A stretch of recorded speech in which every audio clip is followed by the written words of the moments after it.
Hi hello ನಮಸ್ಕಾರ, excellent morning. Welcome to Vishwas fashion fort. ಇವತ್ತು ಒಂದು ಚಿಕ್ಕ ಅಪ್ಡೇಟ್ ಕೊಡೋಣ ಅಂತ ವಿಡಿಯೋ ಮಾಡ್ತಾ ಇದ್ದೀನಿ. ಪ್ರತಿದಿನ ನಾವು ತುಂಬ ಕಸ್ಟಮರ್ಸಿಗೆ ಹೊಸ ಡ್ರೆಸ್ಗಳು ಕೊಡ್ತಾ ಇರ್ತೀವಿ ಅಂಗಡಿಯಲ್ಲಿ. ಓಕೆ, ಸೊ ಇವತ್ತು ನನ್ನ ಬೈಕಿಗೆ ಡ್ರೆಸ್ ಚೇಂಜ್ ಮಾಡೋಣ ಅಂತ ಅನ್ನಿಸ್ತು. ಸೊ ಹಾಗಾಗಿ ವಿಡಿಯೋ ಮಾಡ್ತಾ ಇದ್ದೀನಿ.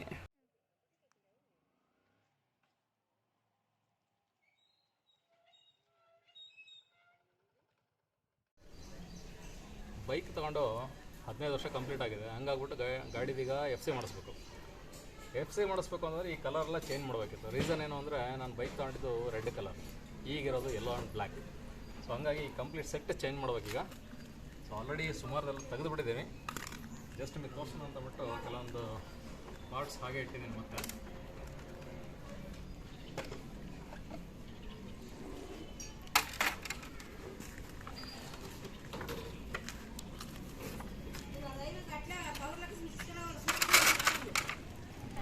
ಯಮಹ FZಯಲ್ಲಿ ಮಜಾ ಏನು ಅಂತಂದರೆ ಪೆಟ್ರೋಲ್ ಟ್ಯಾಂಕ್ ಇದು ನೋಡಿ ಎಷ್ಟು ಫ್ಲ್ಯಾಟ್ ಕಾಣಿಸ್ತಾ ಇದೆ.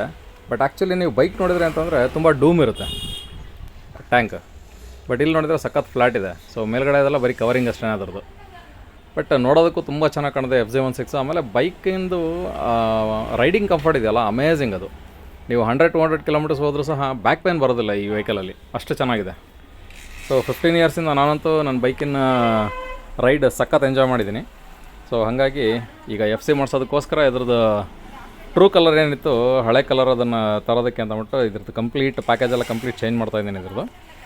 ಸೊ ಫಸ್ಟ್ ಆ್ಯಕ್ಚುಲಿ ಗ್ಯಾರೇಜಿಗೆ ತಗೊಂಡೋಗೋಣ ಅಂತ ಅನ್ನಿಸ್ತು. ಸೊ ನಾವೇ ಏನಕ್ಕೆ ಟ್ರೈ ಮಾಡಬಾರ್ದು, ಇದರಲ್ಲಿ ಏನು ಮಹಾವಿದ್ಯೆ ಇರೋದು, ಸ್ಕ್ರೂ ತೆಗೆದು ಸ್ಕ್ರೂ ಹಾಕೋದು ಅಷ್ಟೇ ಅಲ್ವಾ. ಈ ಥರ ಯೋಚನೆ ಮಾಡಿ ಸ್ಟಾರ್ಟ್ ಮಾಡಿದೆ. ಬಟ್ ಅಂದ್ಕೊಂಡಷ್ಟು ಈಸಿ ಇರಲಿಲ್ಲ, ಸಿಕ್ಕಾಪಟ್ಟೆ ಕನ್ಫ್ಯೂಸಿಂಗ್ ಇತ್ತು. ಯಾವ ಸ್ಕ್ರೂ ಯಾವುದಕ್ಕೆ ಹಾಕ್ಬೇಕು ಏನು ಕತೆ, ನಾವು ಬರೀ ಹಾಕೋದು ತೆಗೆಯೋದೇ ಆಗೋಯ್ತು ಇವತ್ತು. ಬಟ್ ಫೈನಲಿ ಇದನ್ನು ನಾನೇ ಕೂತ್ಕೊಂಡು ಎಲ್ಲದನ್ನು ಸ್ಟ್ರೈಟ್ ರೆಡಿ ಮಾಡಿದ್ದಾಗೋಯ್ತು. ಒಂಥರ ಖುಷಿ ಅನ್ನಿಸ್ತು. ನೋಡ್ರಿ ನಮ್ಮ ಬೈಕ್ ಹೆಂಗಿದೆ, look at this beast. Full youngest ಆಗಿಬಿಟ್ಟಿದೆ ನನ್ನ ಬೈಕ್ ಈಗ. 15 ವರ್ಷ ಅಂತ ಅನ್ಸೋದೇ ಇಲ್ಲ. ಆರಾಮಾಗಿ ಇನ್ನೊಂದು ಸ್ಕೂಟಿ ಕೊಟ್ಟು ಮದುವೆ ಮಾಡೋದು ನನ್ನ ಬೈಕಿಗೆ. ಏನಂತೀರಾ?